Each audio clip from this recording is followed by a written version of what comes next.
مسجد نبوی کا صحن تھا اور ایک شخص کونے میں بیٹھ کے دعا مانگ رہا ہے. ذرا اس کے دعا کے لفظ سنیے. اللہم انی اسألک بانک انت اللہ. اے اللہ میں تجھ سے اس لیے مانگتا ہوں کہ تو میرا اللہ جو ہے. ذرا غور کیجیے. میرے والد گرامی فرماتے تھے اگر بیٹا باپ سے کہے کہ ابا جی میں آپ سے اس لیے مانگ رہا ہوں کہ آپ میرے ابو جو ہیں، تو باپ کو اپنا وجود بیچ کے بھی دینا پڑا تو اس کی ڈیمانڈ پوری کرے گا. جو اس نے لفظ ہی ایسا کہہ دیا کہ ابو میں آپ سے اس لیے مانگ رہا ہوں کہ آپ میرے ابو جو ہیں، تو میں نے آپ سے ہی مانگنا ہے. تو بندہ کیا کہہ رہا ہے؟ اللہم انی اسألک بانک انت اللہ. اللہ میں تجھ سے اس لیے مانگ رہا ہوں کہ تو میرا اللہ جو ہے. لا الہ الا انت، تیرے علاوہ کوئی ہے بھی تو نہیں. انت الاحد الصمد الذی لم یلد ولم یولد. تو ایک ہی ہے، واحد ہے، اور کوئی ہے ہی نہیں جس در پہ جاؤں. کوئی چوکھٹ نہیں ہے جہاں دامن پساروں، کوئی دہلیز ہی نہیں ہے جہاں جھولی پھیلاؤں.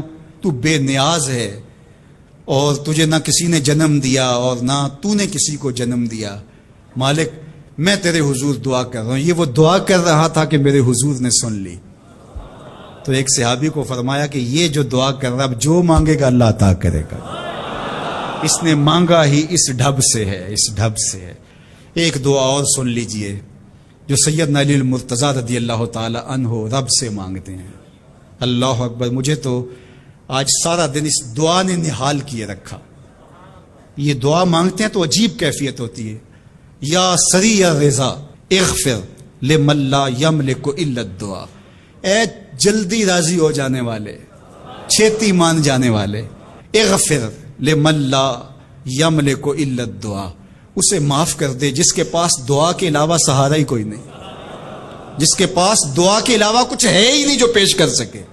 التجا ہی کر سکتا ہے، ترلا ہی کر سکتا ہے، منت ہی کر سکتا ہے. منتوں اور ترلوں کے علاوہ جس کے پاس کچھ نہیں ہے، اے جلدی مان جانے والے اس کی مغفرت کر دے، اس کو بخش دے. اللہ اکبر. تو وہ کریم ہے، وہ کہتا ہے میرے در پہ آؤ تو صحیح، کوئی جھولی پھیلاؤ تو صحیح. ہم تو مائل بکرم ہیں، کوئی سائل ہی نہیں. راہ دکھلائیں کسے راہ رو منزل ہی نہیں. کوئی آئے تو صحیح، جھولی پھیلائے تو صحیح، کوئی طلب تو کرے. دنیا والوں سے مانگیں تو ناراض ہوتے ہیں، اللہ سے نہ مانگیں تو ناراض ہوتا ہے. اللہ کہتا ہے مجھ سے نہ مانگو گے تو پھر کس در پہ جاؤ گے؟ قل ما یعبأ بکم ربی لولا دعاؤکم.